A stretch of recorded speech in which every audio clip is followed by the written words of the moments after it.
Hey y'all. Um, I just wanted to bridge back to my community post where I posted some information about seasonal affective disorder.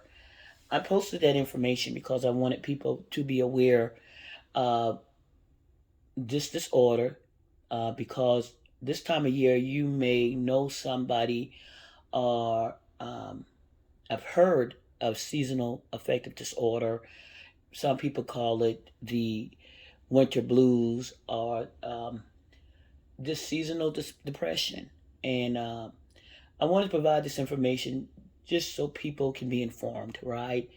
I'm in nowhere acting, as a somebody's counselor, doctor, psychiatrist, or therapist. This is for informational, educational, and somewhat entertainment purposes only.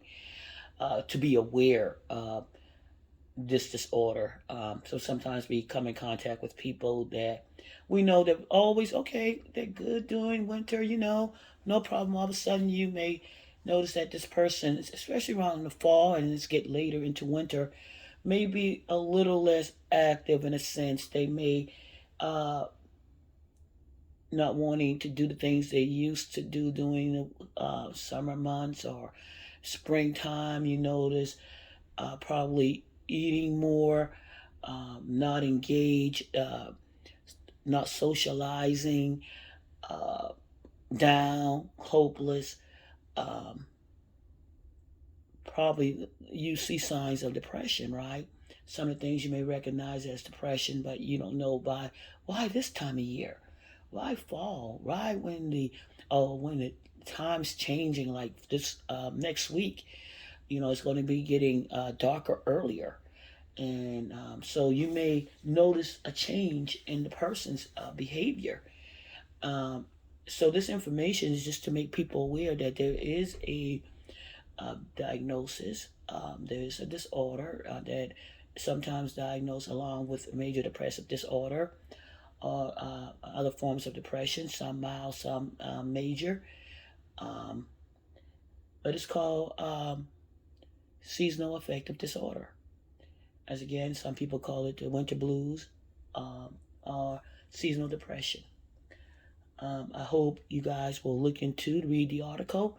It does require a diagnosis from the DSM-5.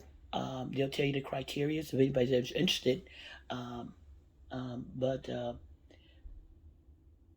yeah, it's great information, guys, because we will encounter a lot of people um, this season that we may not understand what is different, what happened, why you're not the same like in the spring and the summer. Why are you not wanting to go out? Why are you wanting to get into bed and probably just sleep the winter away? Um, you lost. They may lost interest in doing things that you love to do, and you just don't understand. A lot of times, with this diagnosis of seasonal affective disorder, it can be treated with medication, CBT, which is cognitive behavior therapy, and sometimes people use light therapy. I'll be showing that in just a few minutes on my post as a short or as on a community post. It's called light therapy.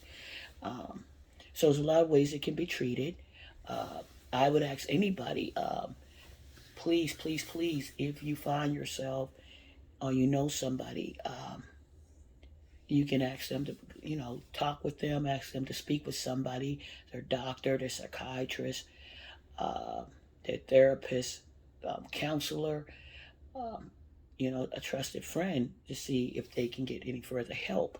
Because there is help out there for people that may be suffering with this disorder and don't even know they may be depressed, have a depressive diagnosis, but have not been diagnosed. I'll talk about seasonal affective disorder around this time of year. There is some form of seasonal disorder during the summer, but mainly you hear it more during the winter time, fall months, and definitely as we get late into the winter. Um, so again, um, it's knowledge is best. So a lot of times through psychoeducation, we can learn a lot about these type of diagnoses and the treatment, the symptoms, and maybe we can share with a family member or a friend to ensure that they get the help they need, and then we have the empathy and compassion to understand what they're going through, because it's a real thing. Um, so again, this is Justice React, sharing, acting, and reacting. You guys have a great day. Be blessed and be awesome. See you soon.